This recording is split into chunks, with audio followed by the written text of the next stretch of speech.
everyone! It's me, Charlie C. And today, meron naman tayong isang masayang video! Dito kami ngayon sa La Union!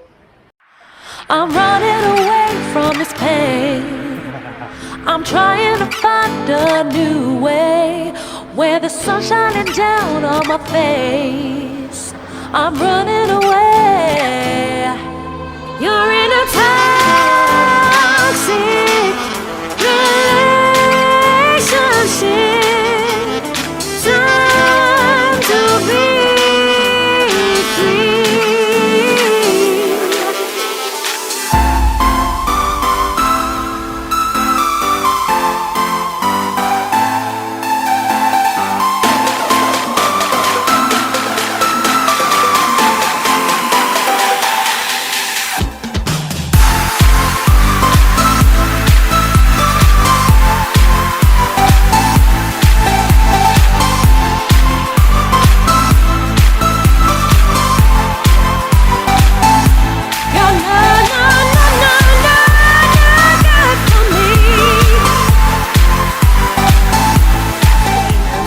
Alam niyo yung mga travel and tours na nakikita natin sa Facebook, ganyan. Sa mga websites online. So yon, first time naming mag-join. We're here with the Marvelous Crew. Ando sila, pupuntahan natin sila. Ayan, we'll share with you kung saan kami pumunta and ano yung naging experience namin as joiners dito sa travel and tours na ito. And kung makikita nyo sa Instagram account ko, sabi ko, it's a mix of, well, happy and a bit disappointment, pero we'll walk you through that later on. So, samahan nyo kami!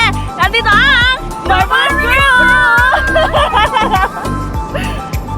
Okay, bago ang lahat, paspray muna ng facial mist ni Mama Ancluts. Para fresh tayo, no? Ay, napakasarap na ito sa mukha. Must try, guys. Sobrang ganda ng spray niya. Not like your ordinary spray. So, yun. First time nga namin na mag-travel as joiners sa isang travel and tours kind of thing. It's a new kind of traveling experience para sa amin. We took the 2 days, 1 night na tour dito sa LU. And I must say, masaya na experience na sumali ka as joiner sa mga ganitong klaseng travel and tours. Why? Kasi meron kang itinerary. Pag gagawin mo kasi siya ng DIY and with your friends, may tendency kasi diba na magkatamaran kayo, na lumabas, ganyan. So, pag nag-join kayo sa isang ganito ngang travel and tour na experience, meron na kayo nakaschedule na pupuntahan. So, yesterday was our first day here in LU. Ang pinuntahan namin so far are Baluarte, ang tawag doon, Baluarte Watchtower. And pumunta din kami sa Tangadan Falls. Well, it's all worth it sa Tangadan Falls. I-brief ko lang kayo na you will go trekking pag pumunta kayo dun sa Tangadan Falls. Pero sobrang worth it kasi sobrang ganda ng falls, ang sarap ng tubig, sobrang lamig. Pero hindi ito na point ng manginginig ka sa ines, ganyan. Masaya naman siya, ganyan. Tapos yun, after ng Tangadan Falls, pumunta na kami ng Baluarte Watchtower at nagpicture kami ng madaming. Masaya naman there. Nag-lunch naman kami sa Pepito's restaurant. Okay yung mga meals nila doon. Anli rice yung na-try namin. And their bestseller bulalo. Akalain mo, hindi lang pala sa Tagaytay masarap ang bulalo. Ayun. What else? Dinner. Let's talk about dinner. Nag-dinner kami sa Halo Halo de Ilocos. And I must say, puntaan nyo yun. Ay, sobrang worth it talaga. At i-order nyo yung dessert nila na Halo Halo and salted caramel cheesecake. The best! The best talaga. Tapos yun, after that, umuwi na kami kasi nakakapagod yung araw na iyon. Pero again, it's all worth it kasi pag kayo lang ng mga friends nyo, malamang swimming lang ang pupuntahan nyo dito kasi tatamaring na kayo. Ayun. Ang worth it din kasi, since you are traveling from place to place, meron na kayong van. At sobrang convenient kasi pwede kayong matulog sa van kung napagod man kayong maglakad, di ba? So yun, we'll update you about our next destination dito sa LU later. Kasama ko nga pala the Marvelous Crew. Mamimit nyo sa ila later! So, I'll be back. Okay? I'll be back. Hello everyone! We are the Marvelous Crew! At nandito kami ngayon sa La Union. Again, sabi ko nga sa aking intro, first time namin maging joiner sa isang travel and tours na kind of travelan, mga ganyan. What can you say guys about your experience? Okay, first I would like to thank my crew.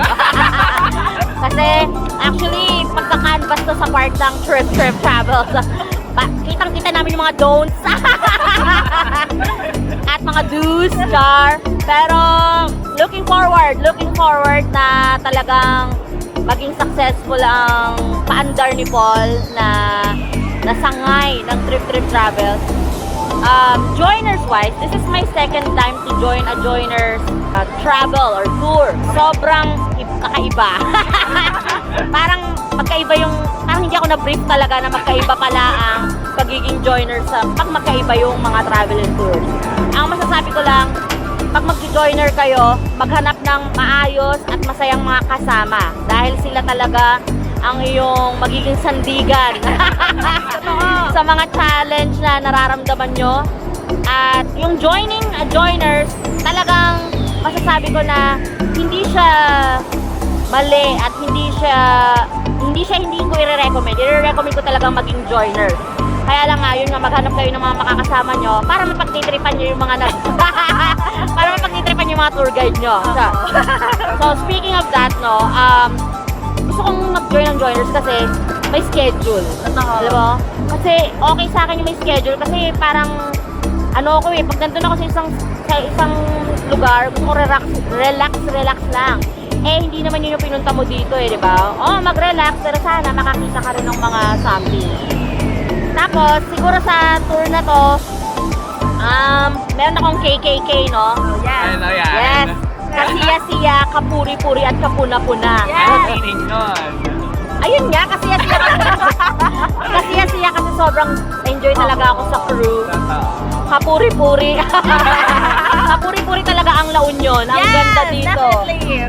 Alam mo, first time ko dito sa San Juan area. Lagi lang kasi kami dun sa may grape farm. Pero ang ganda ng dagat, ang babait ng mga tao, and ang sasarap ng mga pagkain so far. Kapuna-puna. Siguro masasabi ko na Thrift Travels, abangan nyo ang talagang ang magiging arrangement ng travel and tours namin dahil sigurado iiwasan namin ang mga don'ts na na-experience talaga namin. So, yun lang. Perfect. How about you, my friend?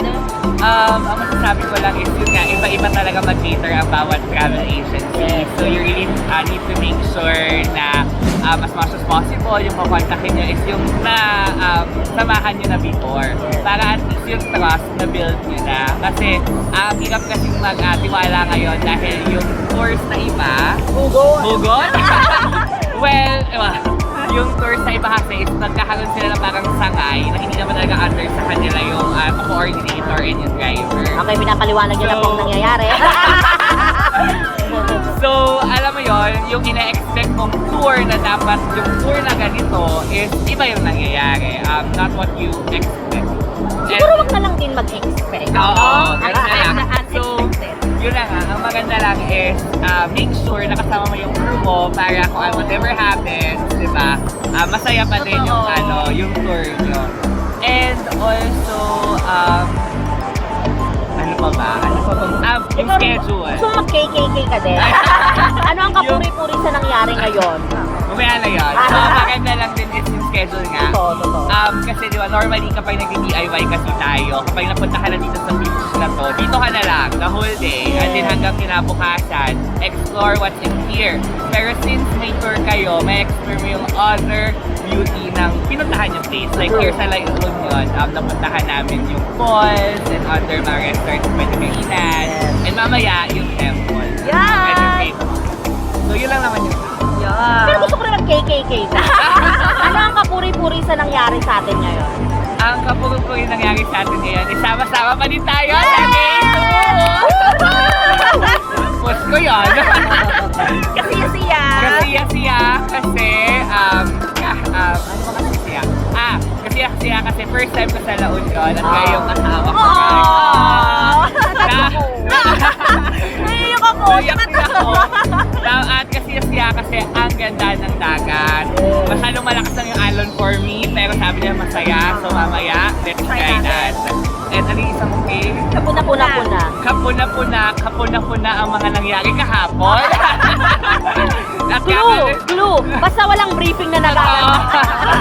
Kapuna-puna yun. At kapuna-puna yung ganda ng laon. Yun lang. Ayun. Siguro ako, tip na lang sa mga magiging joiners in the future. Siguro, tingnan nyo muna naman, kung makikita nyo sa Facebook ads or kung saan mang website yung pag-joinan nyo ng travel and tours na gantong setup. Siguro, basa-basa muna tayo ng reviews. Basta kami! Basta kami! Ayun! And make sure nga na subok na yung travel and tours na mabubuha nyo. Although masaya naman yung kinahinatnan ng aming day 1 dito sa La Union. Sobrang gaganda ng place talaga. Super. Siguro yun yung kasi ko. Yeah! Kapuri-puri naman talaga na ang gawa ni Lord, no? Yes. Napakaganda kahit sa ang sulok ng Pilipinas at sa ang sulok ng mundo. Siguro kapuna-puna nga pag iba ang mga kasama mo, yung hindi mo expected ang mga mangyayari. And kung ikaw isang kritiko ng mga gantong mga bagay-bagay, mapapansin mo agad kung ano ang tama o maling nangyayari sa kaganapan sa tour nyo. So yun lang ang aming tip. Yes, ang feeling ko, TMC talaga tayo. The making the most out of it crew. Yes! May tama ka. At saka, the mapagpasensya ka. Buti hindi kami napaaway. Pero alam mo, okay din talaga pag mga joiners na pasensyoso ka. Kasi, masasabi ko na, syempre iba-iba yung mga kasama mo. Although kami nga, 6 kami, 12 yung lahat ng joiners, kalahati na agad yung population namin. So, okay siya talaga pag may kasama ka na ano. Okay lang din we encourage na mag-isa ka din kasi to explore. Pero pag mga ganito talaga kailangan ng pasensya, no? Saka masaya lang is kung pag naka-joiner ka, madami kang friends na nakikilala. Exactly. Baka makita mo na ang the one. True! Alam mo, speaking of that, no? Kasi kagabi nagkaroon kami ng Dodge Jet Yes! inuman and talagang chill experience. At nakausap namin din yung other 6 na joiners na nakasama namin. Hindi lang naman na may sarili kami mundo, no? Wala namang sa pag-joiners na kailangan. Siyempre, you join them with others company. And okay naman sila. Natuklasan namin na others work for the same industry and yung mga pag-jojowa-ball experience. Pagkahanap, Nakaabang sa CR. Pero, see, I think this laugh, it's not staged. It's full laugh, fun laughter na talagang na-experience namin sa pagiging joiner. So, ano masasabi mo? So yun, siguro mamaya i-update namin kayo sa mga susunod pa namin pupuntahan. Mag-enjoy muna kami dito sa magandang beach na ito. Magsa-swimming lamang kami. Yes! At okay, mamaya ulit. See you later!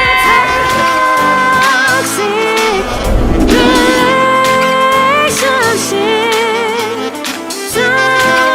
to be free.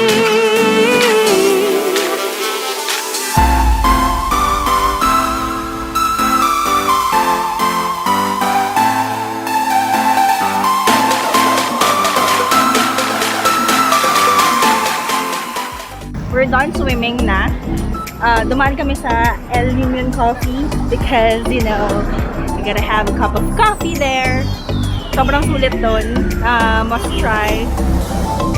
So yun, pabalik na kami ng van. And if I'm not mistaken, papunta kami ng Grape Farm yata. So yun, balitaan namin kayo when we get there at kung saan pa kami pupunta. Siguro ang check-out time namin is 2 PM, I'm not really sure.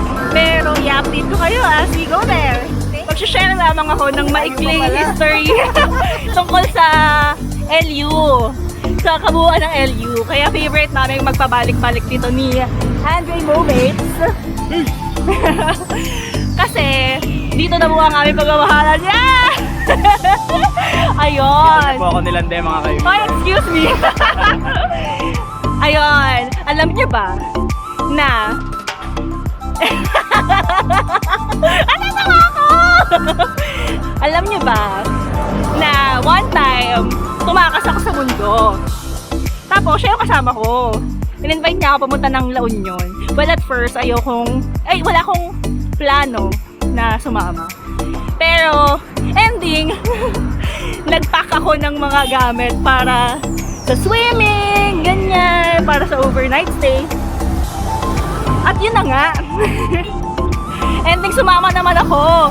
At hindi naman ako nagsisi sa pagsama kasi na-enjoy ko yung lugar, nakakilala ko ng mga lokal, and sobrang life-changing kasi first time kong parang lumabas sa aking comfort zone. Yes! At sa tulong yun Andre Go Babes. Ayun. Pero nung pumunta kami dito ng first time, hindi pa yon ha. Wala pa nun. Hindi pa namin lamang isa't isa. Nung second time, konti lang. Pero nung next namin punta dito, naliligaw na siya nun. Tapos kinabukasan. Wow! Kinabukasan, ayun, nag-ano siya, yes, propose. Nag-propose na siya kung pwede na daw ba maging official na kami. Kasi naglalandian naman na kami.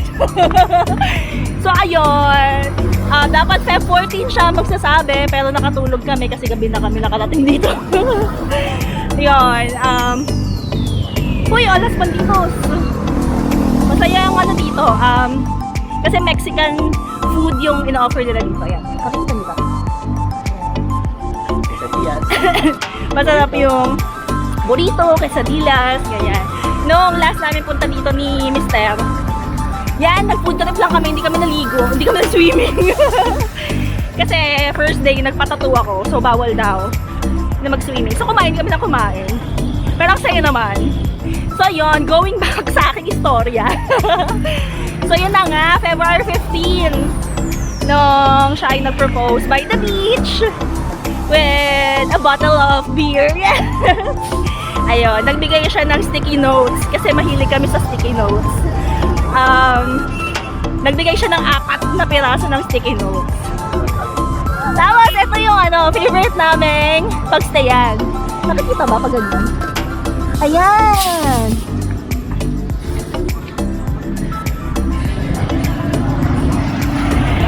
Nagbuwan. Yung kami nagstay dati, alam nyo ba, ayang lugar na yan, yung sa gilid ng Mad Monkeys. Dati lang siya transient house. Tapos, ang rent namin is 350 ba per night? 350 overnight, no? Tapos, fan room siya. Pero dahil sa ganda ng panahon dito, okay lang na fan lang. Huwag ka na maghanap ng aircon. Masaya, masaya. Most of the time naman nasa labas. Totoo. At saka, yung first natin punta dito, no, hindi lang siya naging overnight, naging 2 nights. Kasi na-enjoy talaga namin. So, punta din kayo, baka makita nyo na ang The One. Tapos, ito yung G Hotel. Yan. Yan yung parang bar or what do you call that, Dad? Club. Dito sa San Juan ba to? Dito sa San Juan, LU. And dyan kami party nung gabi. Kasama ng mga lokal. Di ba? Ang saya. So, even though first time mo dito, ang babait ng mga lokal. Shout out Surf Star Crew. Let's go. Yes! Sir Lemon. Nung pumunta kami dito, Sir Lemon, di ba? Hindi pa kami sweet. Tapos, Saka hindi siya kasama sa mga picture, di ba? ngayon, punong-puno na yung feed namin ng isa't isa. So yun lamang. Ang ikli ng history, di ba? nakakahingal pala, no? Pag nagsasalita ka, tapos naglalakad ka, tapos ang haba ng binabaybay. Ever since parang panglima na yata namin Oo. balik dito. Masaya naman. Ito ang aming escape. So every time we wanna, relax, ito yung first choice namin. Yan. Pag may event sa buhay namin, kunyari, anniversary namin or birthday ng kung isa man sa amin, ito yung una naming naiisip na puntahan. Walang iba, actually, no? Parang Yeah. second choice na yung ibang lugar. Tsaka, every time na pupunta dito kami, there's always something new. Like, new restaurants to try. Ang dami nagbabago, nakakatuwa. Medyo nasusubaybayan namin. Siguro at least once a year nakakapunta naman kami. Oo. So nakikita namin yung development, may mga bagong establishment. So, Siguro sa next trip natin, yung yung motorcycle event sa April. April will be back.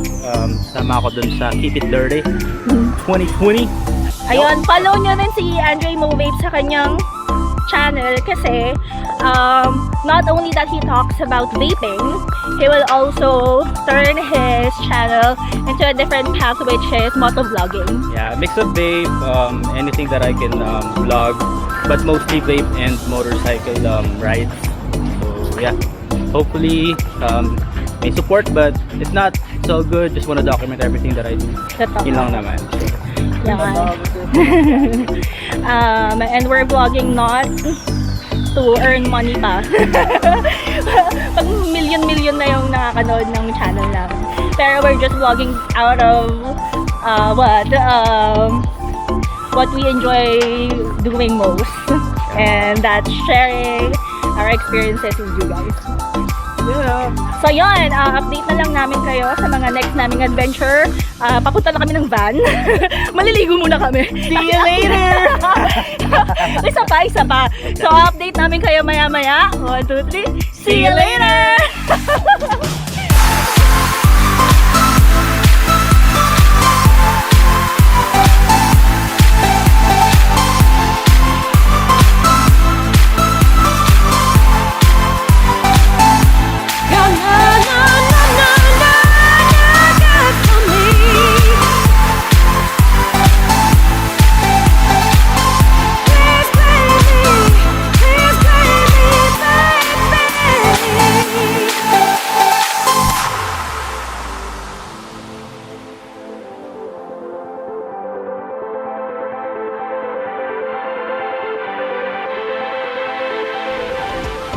So we're here at Grapes Farm.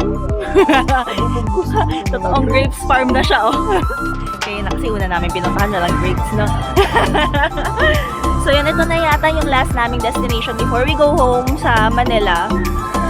And nagpipicture-picture na sila ng mga grapes. Ang ano lang, no, kulay green pa yung mga grapes. Hindi pa sila nahihinog. Tama ba ako? Totoo ba yun? Oo. Pero at least may grapes dito. Kanina kasi talaga, nung pinuntahan namin, walang grapes. Tapos tinanong pa kami ni Kuya kung gusto nyo may makita ba talaga? Totoo ba, Kuya? Hindi, gusto lang namin yung mga ganito. Ay, ang kulit, may bigas. Bakit may bigas? Para matuto, para makatulong maghinog. Ganun ba yun? So, yun. Hi! Nakakapagod yung trip na to, in fairness.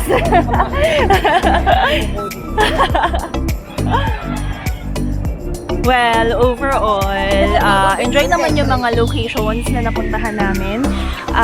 It's just that medyo hindi organized yung pagkakatour kasi medyo hindi nasunod ang oras and yung destination na pupuntahan. But regardless, it was fun. Since kasama ko ang The Marvelous Crew, yes! Sa susunod na travel,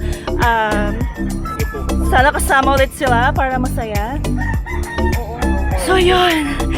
Ay, yung hingal na to totoo kasi pagod na talaga kami. Yung gusto mo na lang humiga sa van at matulog papuntang Maynila. Tapos may shift ka pa mamaya, di ba? So yun, good luck sa amin. Pero yeah, sa totoo, It was fun. And fun-filled yung mga activities. I would recommend that you try being a joiner sa mga travel and tours na activities like these. Yeah, I guess that's it. Yung mga pros and cons na sabi na namin kanina sa beach. And we'll leave it at that. So yun, salamat sa pagsama sa isa na namang vlog. Till our next one. Mwah! Mwah! Mwah!